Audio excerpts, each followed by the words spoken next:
Hello to everyone. My name is NC Lightworker and welcome to the Black Off Grid YouTube channel.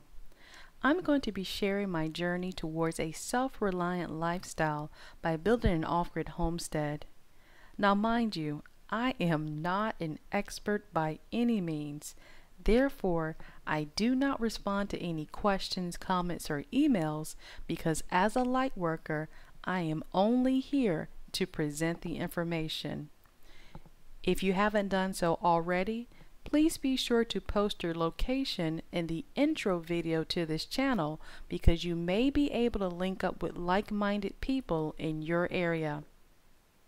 Thank you for tuning in, and let's get started.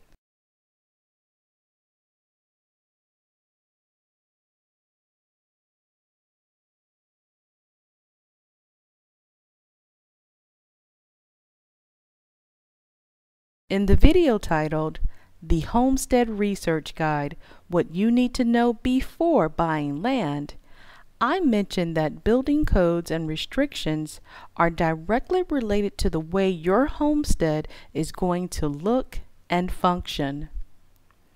The purpose of researching codes and restrictions prior to purchasing land is to determine if you can legally homestead the way that you want on your property. The Black Off-Grid channel is dedicated to sharing the journey towards building an off-grid homestead and becoming self-reliant. This has truly been a learning experience. Now going into this, my mentality was kind of like Tupac. I was like, you know what, whenever I get my land, I'm going to do whatever the heck I want and I'm going to build whatever the heck I want. As a matter of fact, in the video titled Homesteading 101, How to Get Started, I mentioned that I wanted to purchase land that did not have any county restrictions. Now mind you, I made that video before I visited an area that did not have restrictions. And let me tell you folks, hindsight is 20/20. So let me share a little story with you. There was a piece of land for sale in my desired area that had been on the market for quite some time. It was a little over an acre and it was nicely priced, so I decided to drive up there to check it out. As soon as I turned onto the street, I saw exactly why this property has not sold. Across the street, there was a dilapidated trailer that I assumed no one lived in until I saw someone walk past the window. Their entire front yard was filled with piles of trash bags. Unless they find a buyer that is naive enough to buy something sight unseen, this property will probably never sell. Needless to say, I gained a newfound respect for codes and restrictions. It provides a common framework or a common understanding for us to function under because not everybody has got the same house training. However, I still got some Tupac in me. I do not agree with laws that are created for the purpose of benefiting the government and keeping you dependent on the system. This would be laws that restrict the use of solar panels, which prevent you from accessing the free energy that is provided by the sun, hence keeping you dependent on government-provided electricity. Laws that require you to connect to government-provided water, which restrict you from accessing the water that flows underground and falls from the sky for free. Self-reliance is the act of taking full responsibility as it relates to food, water, shelter, self-defense, defense of property, medical, and hygiene. Homesteaders are always looking for ways to increase their skill sets. A skill set is basically what can you do or what set of skills do you have as it relates to homesteading. For instance, do you know how to cook from scratch? Do you know how to patch a hole in a pair of work jeans? Or do you know how to make essential oils? I encourage you to start gaining skill sets now, since a lot of these skills can be learned while you're still on the grid. It will definitely make life much easier when you make the full transition to living on a homestead. So let's talk about building codes as it relates to self-reliance, providing your own shelter. Having general knowledge of building codes prior to purchasing homestead property is very important. One important concept is to know how residential and utility structures are defined according to code. Now, this is where you're going to be teetering between building a legal structure versus building an illegal structure. One option that you may have is to build under code.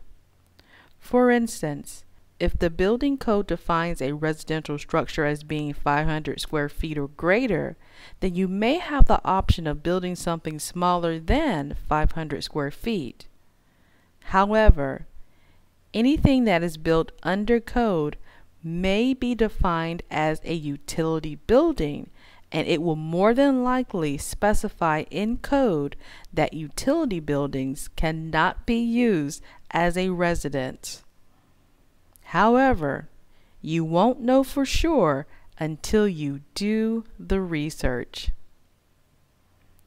In Florida, you need a permit to build anything, regardless of size. However, no permit is needed if you purchase a pre-manufactured shed that does not exceed 400 square feet. Now, don't get me wrong, you can build a bona fide residential structure according to code. Please know that when you make the decision to ask the county for permission to build, you are potentially opening up an expensive can of worms. In addition to building permits, you may need to have a septic system installed, since it is against code to utilize a composting toilet. You may need to have an electrical line run to your cabin, since it is illegal to use solar panels. In the book, I provide general building code information, and it mentions other issues you will need to consider for establishing a legal residential homestead.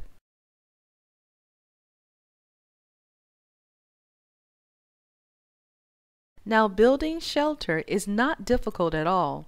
However, considering that you're going to have thousands of pounds of weight over your head, you definitely want to know what the heck you are doing to ensure a safe build. If you live in the Raleigh-Durham area, Durham Tech offers construction trade courses under their continued education program. They have classes in carpentry, masonry, welding, and even tiny house building.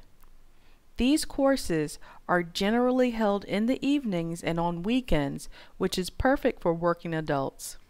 Having skill sets related to building will be a major asset for your future homestead.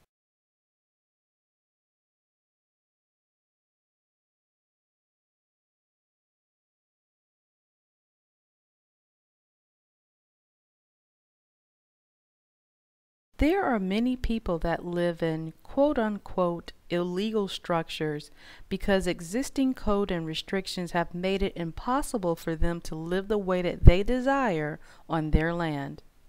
If you are considering taking this route, please research all possible consequences.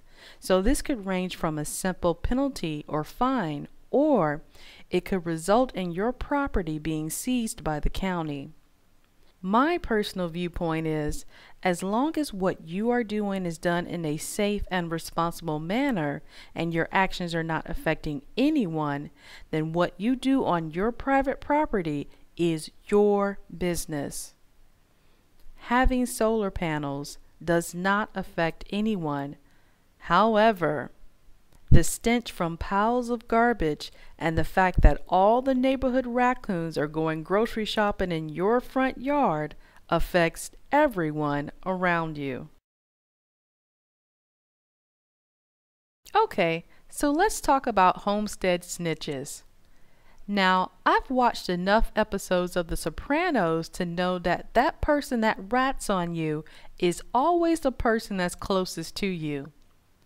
When it comes to your off-grid homestead, that snitch will more than likely be your neighbor. Now, I'm in no way suggesting that you go ride on your neighbor. No, you definitely want to keep the peace. One reason why your neighbor will probably snitch on you is out of sheer ignorance. Your neighbor is probably thinking, this person lives differently from everyone else.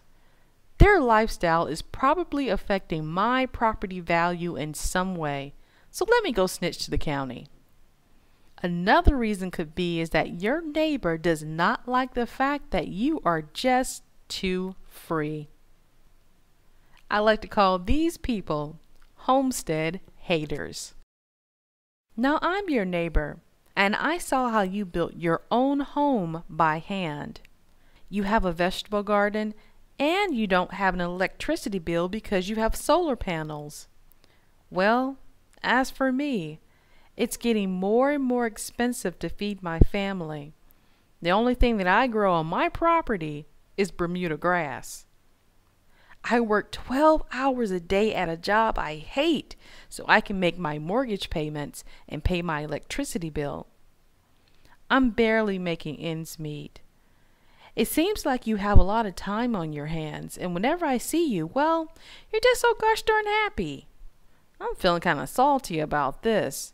They must be doing something illegal over there, so let me go snitch to the county. Well, if this happens to you, then please remember that in the eyes of the law, he who makes the claim must provide the evidence. The last thing that you want to do is say something that gives the county evidence that can be used against you. After all, you know what they say, silence is golden.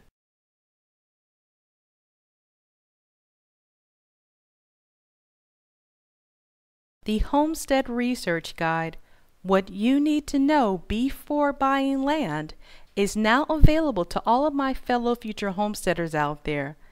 Also, be sure to check out the video that is of the same title.